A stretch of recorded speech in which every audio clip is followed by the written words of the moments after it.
ఈ రోజు రెండు ప్రాముఖ్యమైన ప్రకటనలు ఉన్నాయి. ఈ రెండు కూడా మనకు చాలా ఆశీర్వాదకరమైనవి, దీవెనకరమైనవి. మొదటిది ఏంటంటే కుటుంబ సమేతంగా యెరూషలేము వెళ్ళాలని నేను ఎప్పటి నుంచి ఆశ కలిగి ఉన్నాను. ఇంతకాలానికి ఆ పుణ్యభూమిని దర్శించే కృప దేవుడు నాకు అనుగ్రహించాడు. వచ్చే వారమే మేమంతా వెళ్తున్నాం. దీనికి ఎంతో ఖర్చు అవుతుంది. మా యెరూషలేము ప్రయాణం నిమిత్తం మీరంతా ప్రత్యేకమైన కానుకలు ఇవ్వాల్సిందిగా ప్రభు పేరిట మనవి చేస్తున్నాను.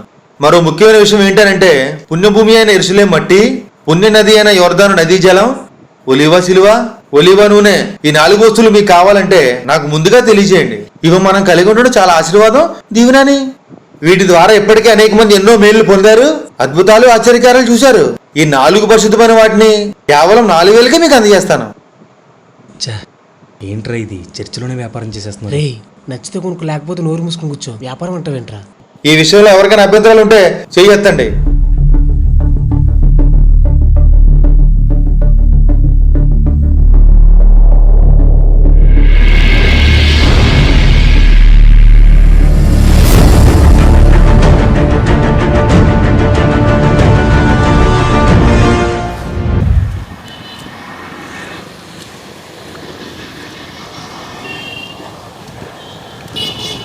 రే మోజెస్, అలా ఉండకరా.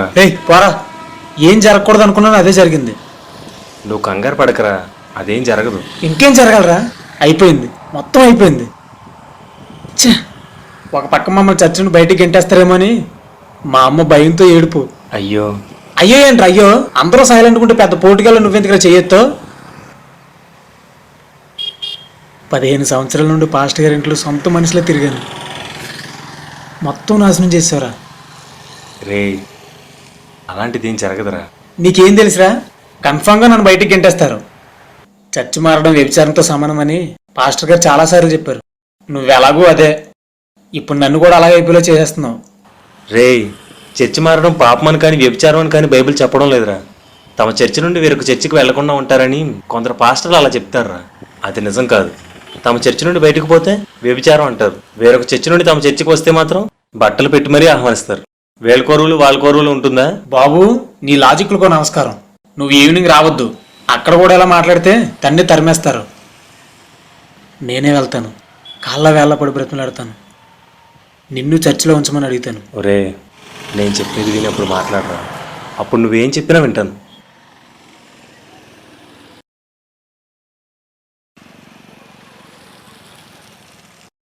చెప్పు. పాత నిబంధనలో కొన్ని జంతువులు పవిత్రమైనవి, కొన్ని అపవిత్రమైనవి. కొత్త నిబంధనకి అది వర్తిస్తుందా? వర్తించదు. పాత నిబంధనలో యెరూషలేము ప్రత్యేకమైంది. కొత్త నిబంధన వారికి కూడా అది ప్రత్యేకమైందో కాదో ఎప్పుడైనా ఆలోచించావా? లేదు. అయినా అక్కడ యేసుక్రీస్తు శిష్యులు పరిచయం చేశారా, కాబట్టి అది ప్రత్యేకమైందే. మోజెస్, మనం బైబిల్ నుంచి మాట్లాడుకుందాంరా. సరే చెప్పు. దేవుడు దావీదు కాలంలో యెరూషలేముకు ఒక ప్రత్యేకమైన స్థానం ఇచ్చాడు. సొలొమోను ఆలయం కట్టినప్పుడు కూడా నా కనుదృష్టి ఈ స్థలం మీద ఉంటుందని చెప్పాడు. అదే దేవుడు ఇంకో మాట కూడా చెప్పాడు. ఇశ్రాయేలీయులు దేవుని ఆజ్ఞను పాటించకుండా ఇష్టానుసారంగా ప్రవర్తిస్తే యెరూషలేమును పాటిదెబ్బగా చేస్తానని హెచ్చరించాడు. అయినా ఇశ్రాయేలీయులు దేవునికి అవిధేయత చూపించారు. దేవుడు అనేక మంది రాజుల్ని పంపించి యెరూషలేమును దేవాలయమును నాశనం చేయించాడు. ఆ తర్వాత దేవుని మహాకృప వలన ఎజ్రా నెహమ్యా కాలంలో యెరూషలేము దేవాలయము తిరిగి కట్టబడ్డాయి. ఇశ్రాయేలీయులు యథావిధిగా దేవునికి మళ్ళీ అవిధేయత చూపించారు. ఆ తర్వాత క్రీస్తు ఈ లోకానికి వచ్చాడు. ఇశ్రాయేలీయులు యేసుని మెస్సీగా అంగీకరించలేదు. ఎంత బోధించినా లోబడలేదు. మరొకసారి యెరూషలేము దేవాలయము శపించబడ్డాయి. యెరూషలేమా యెరూషలేమా, ప్రవక్తలను చంపుదానా, నీ ఇల్లు విడవబడి ఉన్నది. దేవాలయమా, రాతి మీద రాయి ఒకటి కూడా ఉండకుండానట్లు నీవు పరద్రోయబడదు. ప్రభు పేరిట వచ్చేవాడు స్తుతించబడును గాక అని చెప్పే వరకు మీరు నన్ను చూడరు అని ప్రభు యెరూషలేమును శపించాడు. ఇది జరిగిన 30 సంవత్సరాలకి, అంటే క్రీస్తు శకం 60లో దేవాలయం కూల్చబడింది. యెరూషలేము నుంచి యూదులు తరంబడ్డారు. యెరూషలేము అన్ని జనులు హస్తగతమైంది. ఆ తర్వాత కాలంలో కొంత భాగాన్ని ముస్లింలు కూడా ఆక్రమించుకున్నారు. ఇప్పటికీ యూదులు యేసుక్రీస్తుని అంగీకరించలేదు. యూదులకి ప్రాంతీయ అభిమానం, జాతి అభిమానం ఎక్కువ కాబట్టి వారికి యెరూషలేము ప్రత్యేకమైనది కావచ్చు, కానీ క్రైస్తవులకు కానే కాదు. అందుకే ఆదిమ సంఘం వారు ఎవరు యెరూషలేముకు ప్రత్యేకమైన స్థానం ఇవ్వలేదు. యెరూషలేము వెళ్లాలన్న ఆశ పడనూ లేదు.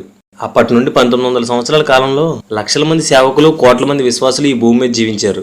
కానీ ఎవరూ యెరూషలేం వెళ్ళాలనుకోలేదు. యెరూషలేంకు ప్రాధాన్యత ఇవ్వనూ లేదు. ఈ హోలీ ల్యాండ్ టూర్లు, యెరూషలేం ఫోటోలు సంఘం చల్లారిపోయిన ఈ 50 సంవత్సరాల్లోనే ప్రవేశించాయి.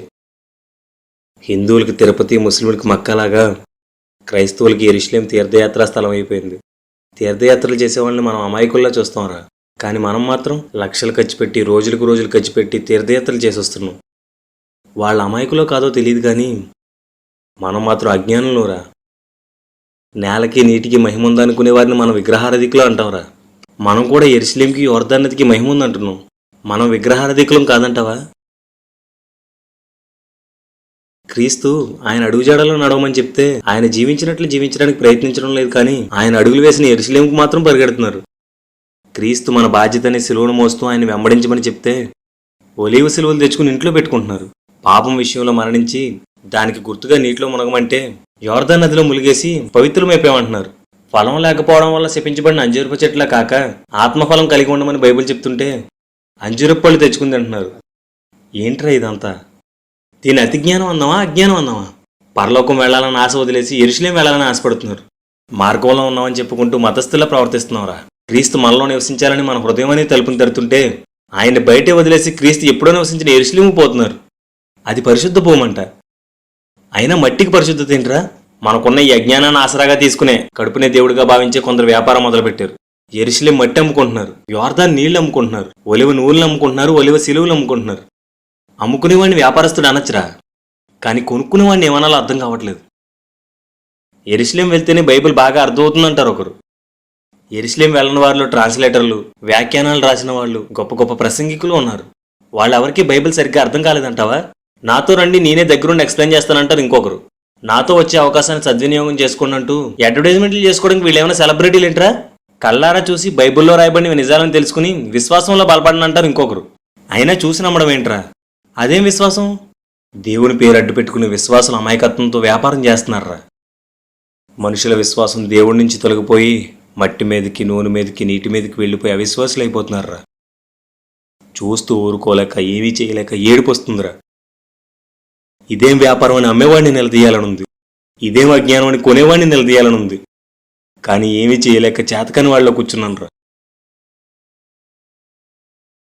యెరూషలేం వెళ్ళొచ్చురా, సువార్త చేయడానికి వెళ్ళొచ్చు, సరదాకి వెళ్ళకూడదు.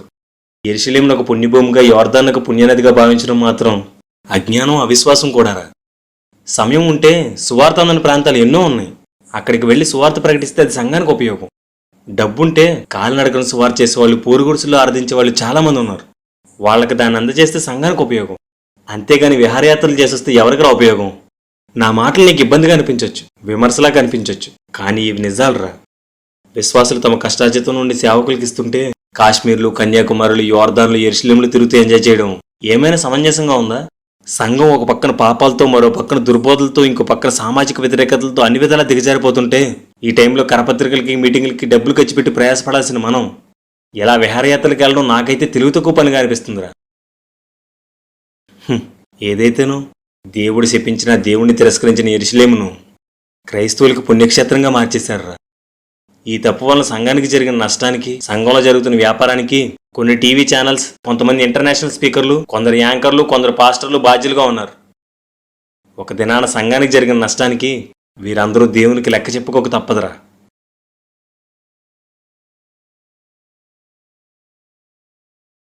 ఏంట్రీ ఇదంతా? మన సంఘానికి బైబిల్కి సంబంధం కనిపించట్లేదు. ఎందుకు ఇలా జరిగింది? బాధ్యత రాహిత్యంరా. మన సంఘంలో సేవకునికి కానీ, పెద్దలకు కానీ, విశ్వాసులకు కానీ ఎవరికీ బాధ్యత లేదు. అందుకే ఇలా జరిగింది. అన్ని సంఘాలు ఇలా లేవురా, కానీ చాలా సంఘాలు మాత్రం ఇలానే ఉన్నాయి.